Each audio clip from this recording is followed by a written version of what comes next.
베트남 사람들은 하루를 빈그룹으로 시작해 빈그룹으로 끝낸다고 말하는데요. 빈그룹이 지은 아파트에서 살고 빈그룹이 지은 학교에서 공부하고 빈그룹이 만든 마트에서 물건을 삽니다.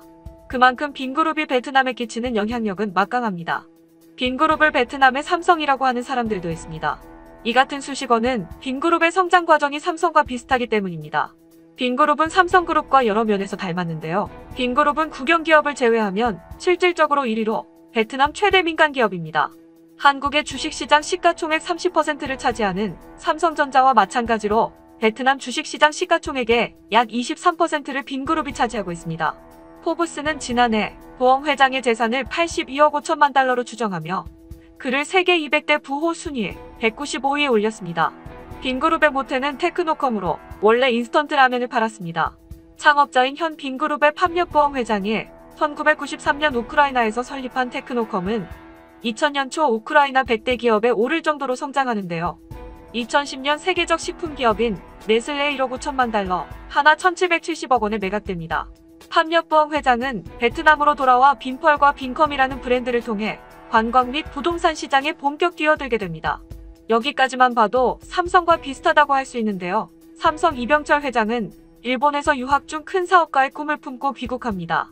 26세 때 마산에서 협동정미소 사업과 부동산업으로 성공을 거둬 27세 때 대구, 부산, 김해 등지에 200여만 평의 토지를 차지하게 됩니다. 하지만 중일전쟁 때 자금 동원령에 따른 은행 대출 동결로 큰 타격을 입는데요. 그 후 대구에서 지하 1층, 지상 4층 크기의 삼성상회를 오픈합니다. 삼성상회는 제면기를 통해 가는 겉면을 뽑아냈고 이걸 종이 띠로 포장해 별표국수라는 이름으로 상점과 식당에 팔아 대박이 나게 됩니다.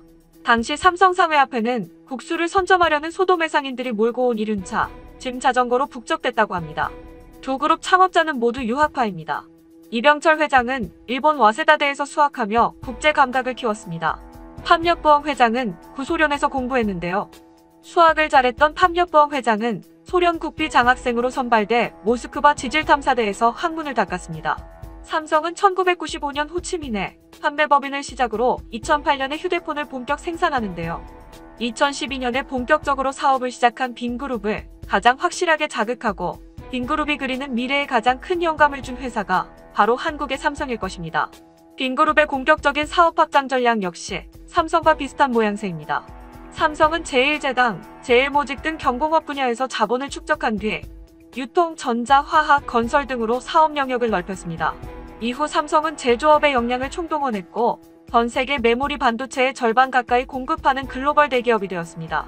빈그룹 역시 라면 사업에서 번 돈을 베트남 부동산 건설 시장에 투자해 대박을 터뜨렸는데요. 이후 삼성처럼 유통, 전자, 자동차, 헬스케어 등으로 사업 영역을 넓혀가고 있으며 제조업의 역량을 총동원하는 모습을 보이고 있습니다.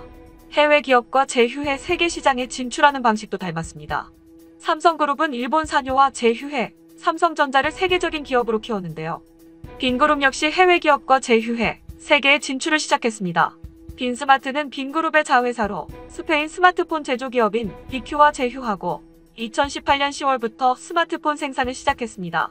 캐서린 응우엔 빈스마트 사장은 2019년 파이낸셜 타임스와 가진 인터뷰를 통해 베트남 스마트폰 시장을 장악하고 있는 삼성전자를 따라잡겠다고 밝혔습니다. 또한 2028년까지 국제적 수준의 기술 기업이 되고자 기술 산업에 전략적인 투자를 한다고 발표했는데요. 기술 기업이 되고자 발표하는 자리에서 빈그룹은 삼성과 매우 유사한 일련의 계획들을 선보였습니다. 빈테크라는 회사를 만들어 소프트웨어 및 인공지능 연구 추진 그리고 실리콘밸리를 모델로 한 핀테크 도시 건설 등의 계획인데요. 이는 삼성이 진행하고 있는 사업들로 현재 삼성은 지난 몇 년 동안 인공지능 소프트웨어에 특히 주목하고 있고 삼성은 서울 서초구에 삼성타운을 가지고 있을 뿐만 아니라 실리콘밸리의 산호세 복합연구소를 포함해서 다수의 주요 기업을 가지고 있습니다. 또한 캐서린 응우엔 사장은 우리는 2021년까지 500만 대의 휴대폰 생산을 목표로 한다. 2년 안에 베트남 북부 하이퐁에 있는 휴대폰 공장 가동률을 100%로 끌어올릴 것이다 라고 했습니다. 이 같은 빈스마트의 자신감은 베트남의 유통을 장악한 빈그룹의 파워 때문입니다. 어떤 이는 삼성, LG에 큰소리칠 수 있는 기업은 하이마트뿐이다 라는 농담을 하곤 합니다. 이는 유통과 물류를 장악한 유통업자의 힘이 얼마나 대단한지 보여주는 말로 베트남에서 빈그룹의 영향력은 엄청난 것입니다. 빈스마트가 스마트폰 시장에 뛰어든 것은 사실상 삼성전자 스마트폰 아성에 도전하는 것이라 볼 수 있습니다. 빈스마트의 스마트폰 진출은 필연이라고도 할 수 있는데요. 삼성의 뒤를 따르는 빈그룹 입장에서 안방이나 다름없는 베트남에 세계 최고의 삼성전자가 있고 삼성을 따라온 협력업체에서는 최고 품질의 부품을 구할 수 있습니다. 또한 이직률이 높은 베트남에서 삼성전자를 거쳤던 숙련된 인력은 스마트폰 사업을 하는데 많은 도움이 됐을 것이기 때문입니다. 실제로 삼성그룹 베트남 법인 관계자는 지난해만 150여 명의 엔지니어 인력이 빈스마트로 갔다며 기술이 위협적인 수준은 아니지만 베트남과 관계 때문에 베트남 정부에 항의할 수도 없고 답답하다고 호소하기도 했습니다. 빈스마트는 삼성의 인력을 흡수하면서 저가폰 시장에서 고속 성장을 이어가고 있습니다. 이뿐만 아니라 빈스마트는 삼성의 협력사에서 일부 부품도 공급받고 있습니다. 삼성 협력업체 한 관계자는 삼성에 납품하는 물량에는 전혀 지장이 없고 고객 다변화 측면에서 시도하는 것이라고 설명했습니다. 이 업체 외에도 여러 업체들이 빈스마트의 부품을 공급하는 것으로 알려졌습니다. 실제로 2020년 3월 베트남 스마트폰 시장에서 빈스마트가 16.7%를 차지한 것으로 집계되었고 반면 작년 4월에만 해도 50.9%에 달했던 삼성전자의 점유율은 30.1%로 하락하였습니다. 빈스마트는 지난해 4월 시장 점유율 6.2%에서 올 3월 16.7%로 1년간 급증세를 보였습니다. 빈그룹이 세계적 기술 기업으로 나아가기 위한 또 하나의 선택은 자동차인데요. 빈그룹의 자동차 계열사인 빈페스트는 독일 BMW, 미국 GM 등과 협력해 완성차를 선보였습니다. 이 또한 삼성의 뒤를 따르는 모양새로 어쩌면 삼성 보란듯이 도전하는 모습이 아닌가 합니다. 자동차광인 이건희 회장은 자신의 염원이던 완성차 시장에 진출하게 되는데요. 우여곡절 끝에 1995년 삼성자동차를 설립하고 부산 신호동의 자동차 공장을 2년 만에 완공합니다. 1998년 2월 삼성의 첫 자동차 SM5가 공개되는데요. 당시 일본에서 기술의 닛산이라 불리던 닛산에 검증된 중형 세단 세피로를 베이스로 삼았고 삼성 특유의 깐깐함으로 오히려 베이스 모델보다 더 높은 수준의 차량 품질을 선보였습니다. 당시 기술 제휴를 담당했던 닛산 임원이 품질에 놀랐다는 소문은 지금까지 회자되고 있으며 택시기사님들 입을 통해서 고장이 나지 않는 차로 평가되기도 했습니다. 하지만 이렇게 좋은 평가에도 삼성차는 닛산에 줘야 하는 로열티와 기술 개발료 등 누적된 적자로 자본금이 잠식당한 상태로 자동차 한 대를 팔면 150만 원의 손해를 본다는 계산이 나오기도 했는데요.